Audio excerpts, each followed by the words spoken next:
Hello, this is Mark Wildman of Wildman Athletica, and today we're going to talk about our double heavy club pullover.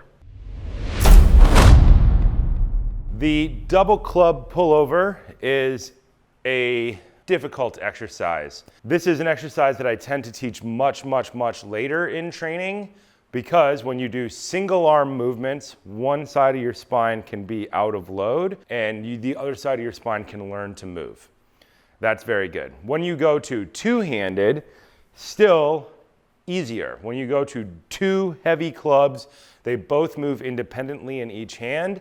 I consider this to be the exercise that is most easy to mess up. This exercise is the one that you can mess up the easiest and that can therefore cause you lower back injury. In order to prep for this exercise, you definitely should have done inside circles, outside circles, single hand and two hand. You should have worked on your shield cast, your halos, your single arm shield cast, your two hand gamma cast. You should have worked on a lot of stuff before you get to this point so that you don't mess yourself up. This exercise is the top portion of a two-handed swipe. We are going to break it down. We've already done a video on the bottom portion, which is our double swing clean to order position catch. And now we are going to do the top part of this exercise, which is two hands going straight up, thumbs coming down to the back of your shirt, and then pulling all the way over. So we're going to start this activity as we start all of our activities.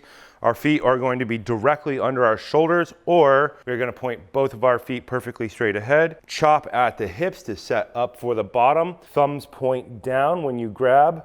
Thumbs point up, pack the shoulders, connect the shoulders, drive your shoulders down, firing your lats to push your scaps into your back pocket. Swing. We bring it up to our double order position. From here, the important part is that we keep our glutes tight the entire time. We're going to go straight back to this back position, and we are going to try and get our thumbs all the way down as low as we can get. Squeeze your glutes when the clubs are behind you. Extend your triceps very slightly. Use your lats to pull over, and we are returning to 90-degree position. Elbow close to the body, no gap. When you see this done wrong, you'll see elbows flare out, and you'll see this. Elbows way too wide. Elbows in so your lats can do the job instead of your rotators. Straight back. At the back here, our goal is to squeeze our elbows towards our ears as much as we can, and then pull over. Straight back. There might be some flare at some point, but we would like to minimize it. Point the elbows straight ahead, and pull all the way over.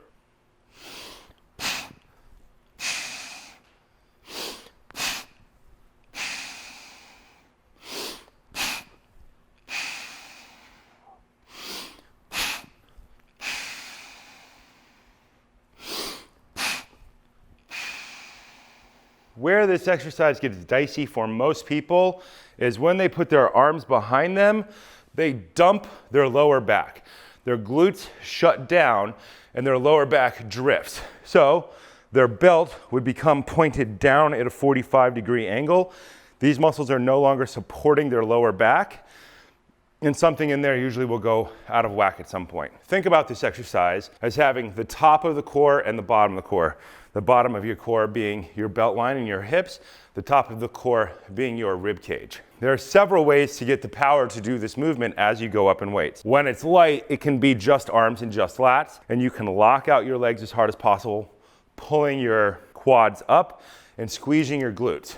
Then any movement you're going to get is going to come from your upper abs, your upper rib cage area. Your hips remain level, but the top is going to move away. So the distance between your belt buckle and your rib cage will change, but your belt buckle will not drop down. People do versions of this exercise in normal gyms, and that's usually done with a med ball, and it becomes behind the head, pull all the way over.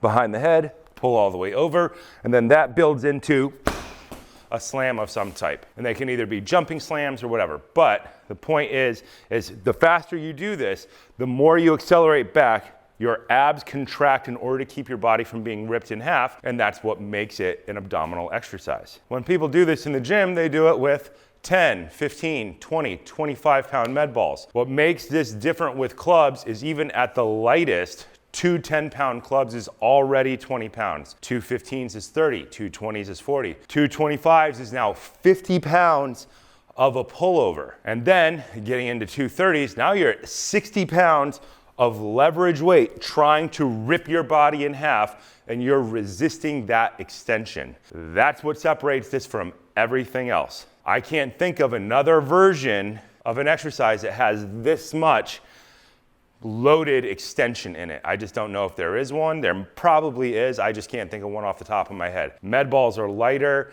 and then doing a power slam with a med ball, you know, people tend to go with light weights and then move fast. With clubs, there is kind of one perfect pace that you can move that allows you to stay in control of both levers at the same time. Kettlebells are harder on the hips because you have to produce more hip load, but they are not a kettlebell exercise that does this whole thing in this same way. There are moves that approximate it, but there is no movement exactly like this. So when you learn this activity, be aware that it is going to be fairly difficult on your core, and the key to not getting ripped in half is going to be squeezing your lower pelvic floor and your glutes as hard as possible in order to not get destroyed.